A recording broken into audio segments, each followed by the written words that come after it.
Okay, Assalamualaikum warahmatullahi wabarakatuh. Okay, we will again in biology Cambridge, maybe class.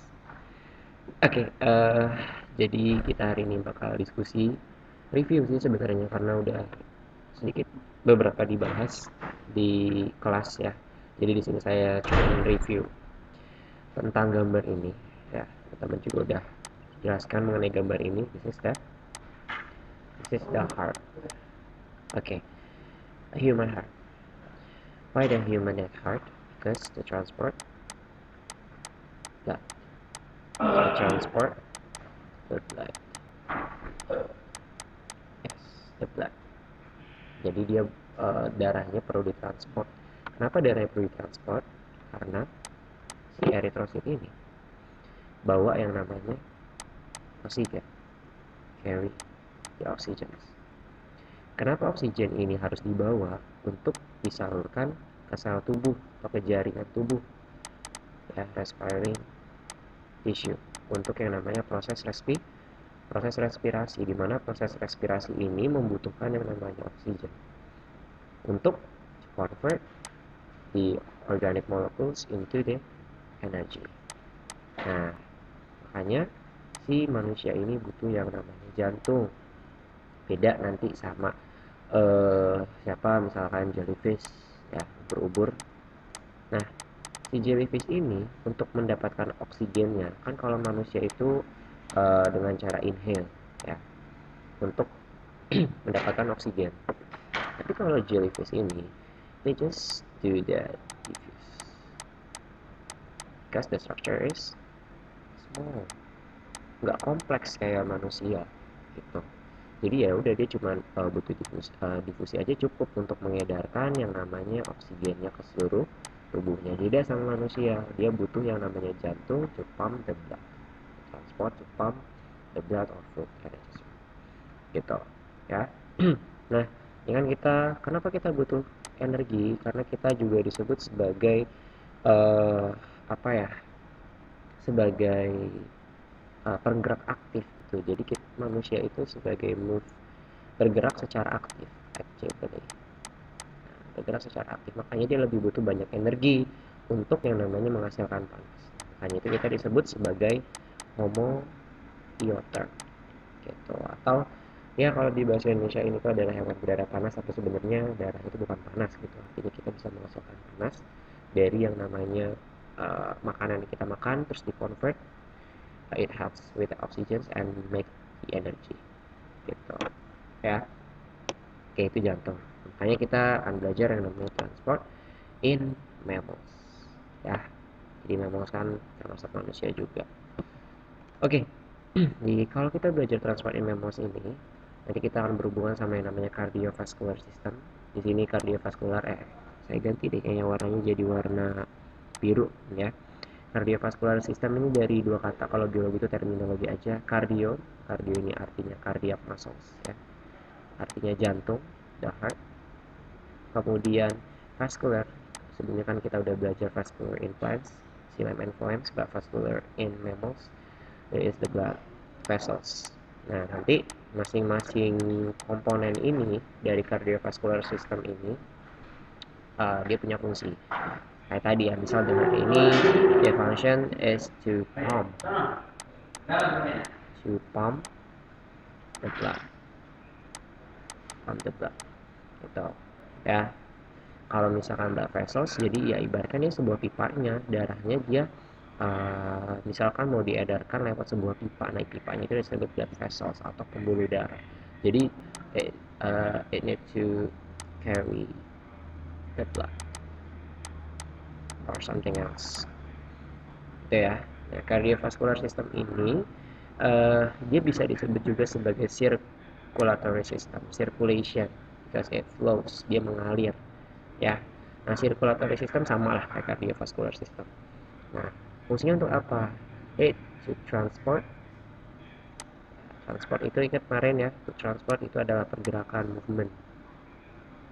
Apa yang bergerak, apa yang ditransport? Misal tadi adalah blood.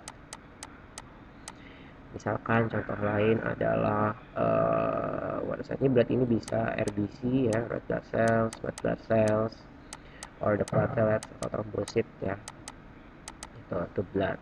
Atau misalkan contoh lain itu adalah oksigen, carbon dioxide, gas, and maybe the blood plasma,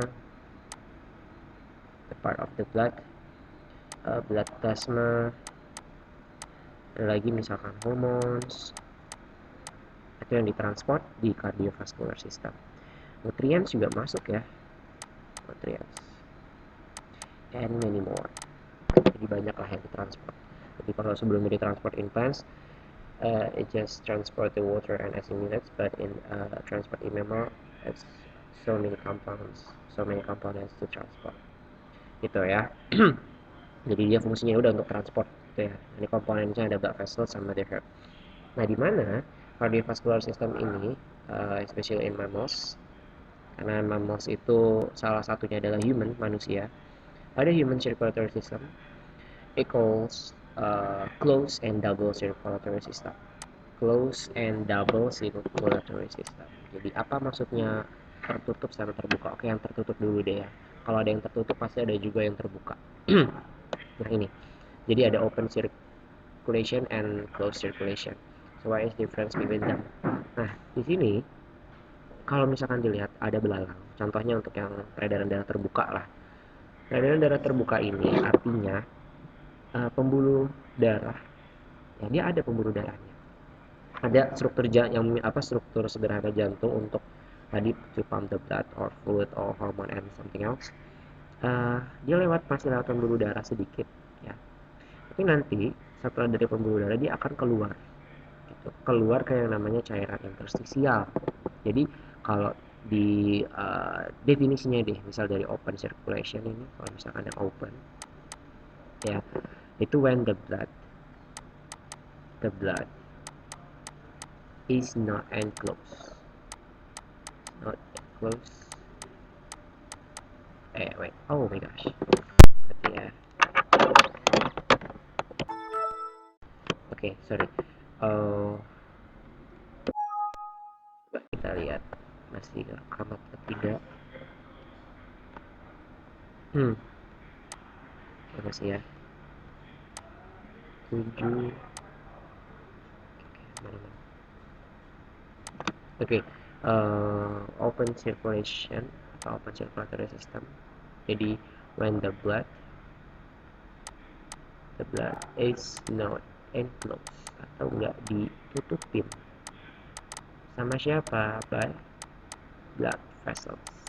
Nah, jadi ya udah blood vesselnya cuman sementara aja nih. Nah nanti ketika si jantung ini kan dia untuk pompa nih, jantung darah, dimana di sini ada darah dong ya, ada darah nanti di pump into the blood vessels, jadi from the heart to the blood vessels. Nah dari blood vessels ini dia nggak kembali ke jantung lewat pembuluh darah lagi gitu. Tapi di sini dia kayak yang namanya suatu rongga, kayak in English we call the cavity, but in Latin, jadi bahasa biologinya we call the hemosol. Hemo darah, sol itu rongga darah gitu, atau bisa disebut sebagai rongga, itulah rongga dari si tubuh hewan tersebut. Nah, di mana di rongga ini terdapat suatu yang namanya cairan ya, cairan yang namanya cairan interstisial atau interstitial fluid, saya singkatnya ECF. Nah, ketika si ECF ini bercampur dengan yang namanya darah di sini, blood ya, blood. Nah, ini kita sebut sebagai hemolimf gitu ya. Itu untuk yang open circulation. But in closed circulation ya udah, berarti the blood is enclosed by blood vessels gitu.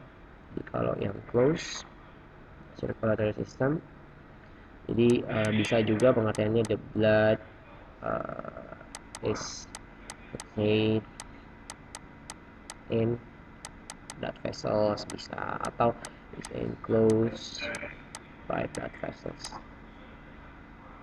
sama gitu. Jadi habis dari jantung nih darah dipompa, diedarkan ke seluruh tubuh, dia tetap di pembuluh darah semuanya. Jadi nggak kecampur sama yang namanya cairan interstisial fluid ini atau ECF Itu peredaran darah tertutup atau the closed circulation. Jadi paham ya antara open sama close. Oke, tadi saya mention tentang yang namanya double circulation. So what is a double circulatory system? Pasti juga ada yang namanya single circulation. Nah, di sini ada yang namanya single sama yang double. Ini yang single, ya. Ini yang double.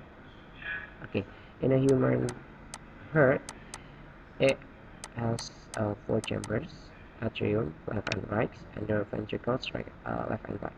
Gitu. Nah, kalau misalkan yang di singles, they just have 2 chambers, ventricles and atrium.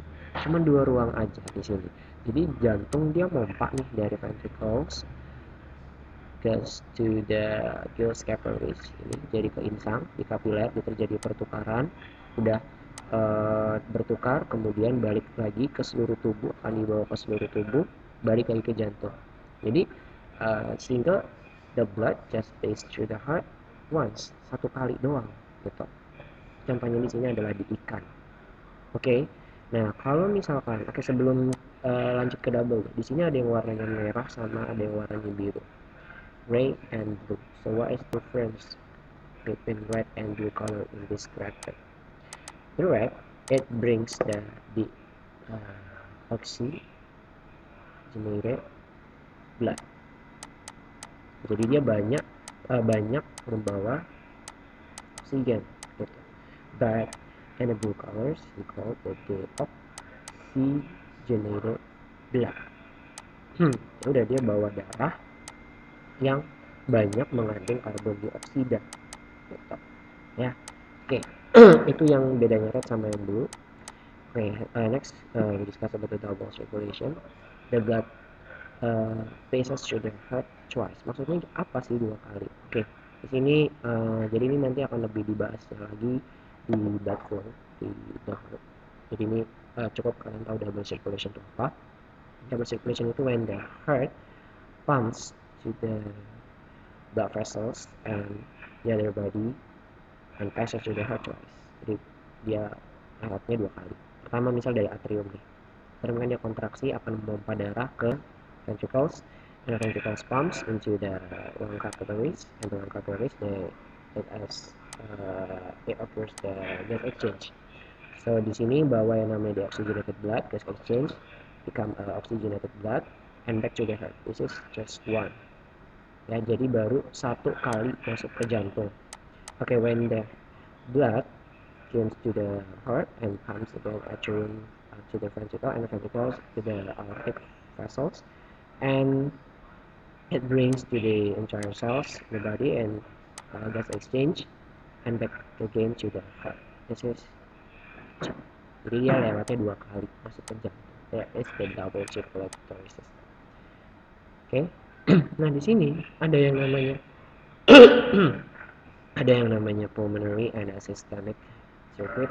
Saya lebih sukanya menyebut ke pulmonary circulation and systemic circulation.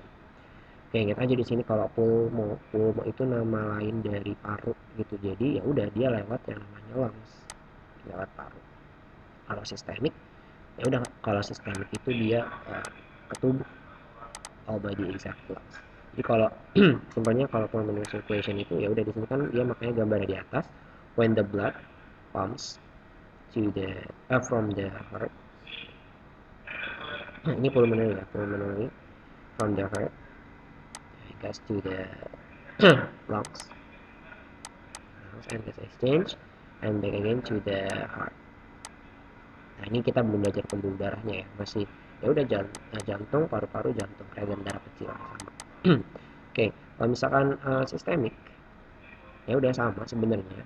It carries the blood from the heart and goes to the body, not all body except lungs. Except lungs and come back to the heart. That is the systemic circulation. Oke, itu ada bedanya pulmonary and systemic. Next,